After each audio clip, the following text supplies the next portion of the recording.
Hello, beloveds, and welcome to Vida Spiritual Connection. My name is Sunshine Daye, and it is a joy to bring you this inspirational message for the week. You know, this week, we're looking, at least in the U.S., the beginning of a holiday season that is about giving and receiving. And today I want to talk about being a gracious giver and receiver. And I think that it's important to recognize that both giving and receiving are important. And for me, I know that growing up, I was told that it is better to give than to receive. I wonder what you think about that. Go ahead and put down in the chat if you too heard the same thing, that it's better to give than to receive.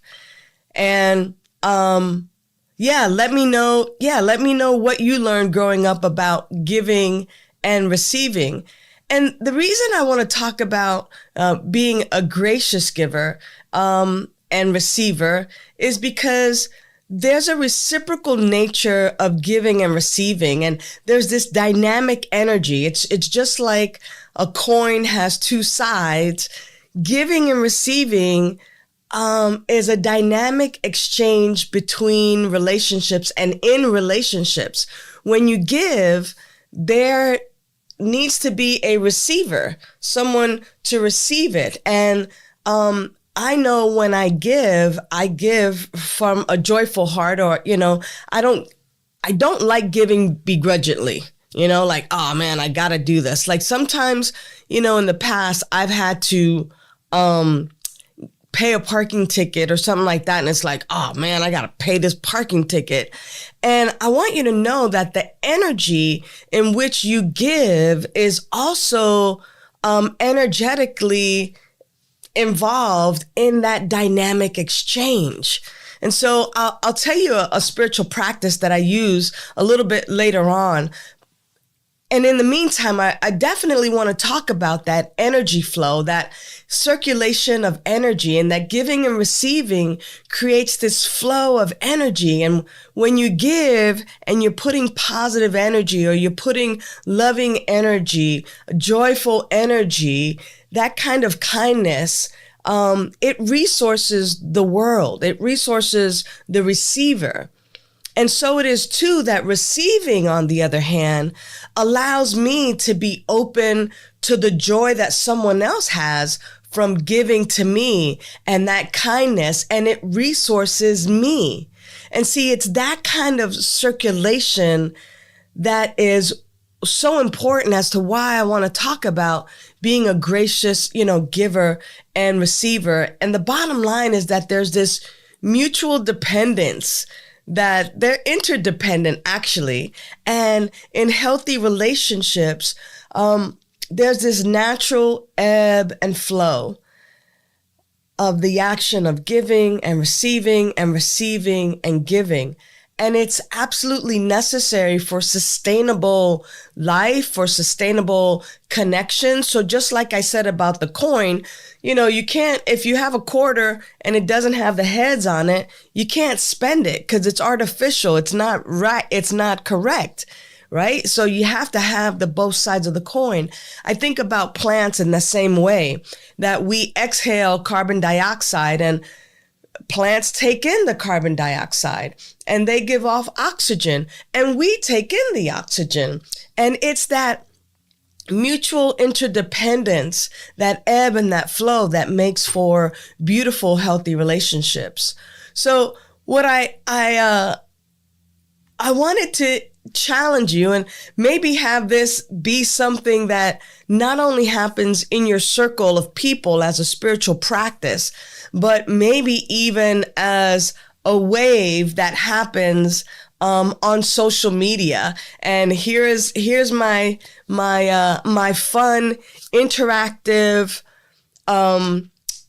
gracious giving and receiving challenge, deal. Here's what I'd like us to do.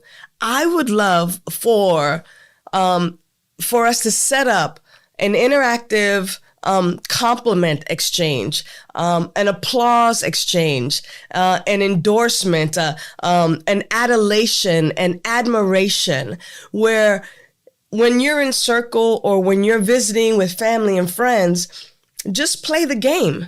Play the game and then move it on into social media as well. It could be with strangers. It can be with family, with friends. It could be with anybody. But encourage the people around you to think deeply about the positive qualities of other people. And in a relaxed environment, and it could be like a game, but it's just kind of fun and friendly, and it gives the opportunity for this ebb and flow to happen. So as participants are thinking deeply about a quality of the person in their vicinity, in that circle, at dinner, hanging out, everybody takes a turn paying a compliment and then receiving a compliment. So now, here's the key here. The key is not about like, oh, I like your shirt, or oh, I like your watch. They should be focused on like character traits more than just appearance. And what this does is it fosters this deep sense of connection and appreciation, because now I am actually looking and seeing someone and pulling out and recognizing and honoring them, and noticing and admiring and applauding them and complimenting them on a character trait, a quality that they have. And they in turn, will do the same. So it could really be, even in circle, that I compliment you and you compliment the other person, and then, everybody gets one. Everybody gets one. Or if you want to be even more creative, it can be the back and forth. I compliment you. I tell you about you, the things, the qualities, the characteristics about you that I admire, and that you get an opportunity to do it for me. Now, what I'm going to imagine is that for some people, this is going to be so uncomfortable, because sometimes some of us might be so selfish and self-centered that we're not even looking at other people and even thinking about them in this way. And yet it also might be uncomfortable for people to actually receive a compliment, because we don't want to receive compliments. So either way, I think it's a beautiful way, and it's a spiritual practice, if you will, of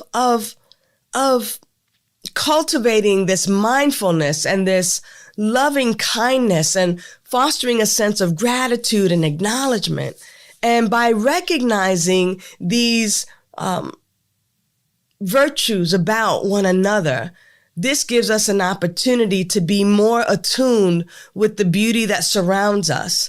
So often I talk to people who are, I call them my teachers with the red pencil. They're always looking to make the correction. Where's the error? Like they're a proofreader. We're always looking, could be 1,000 words that are right and grammatically spelled and all of that stuff. But there's one thing wrong, and that's the thing that they focus on. So now here's an opportunity for us to focus on something wonderful and be gracious givers and receivers. I certainly hope you're up for the challenge this week, and that you make it a part of your everyday occurrence. Listen, it's been a pleasure bringing this message to you today, and I look forward to the next time. Bye for now. Thanks for tuning in to Vida Spiritual Connection. Use the links in the description for prayer requests, to donate to Vida Spiritual Learning Center, and to join our mailing list. Remember to like, share, and subscribe.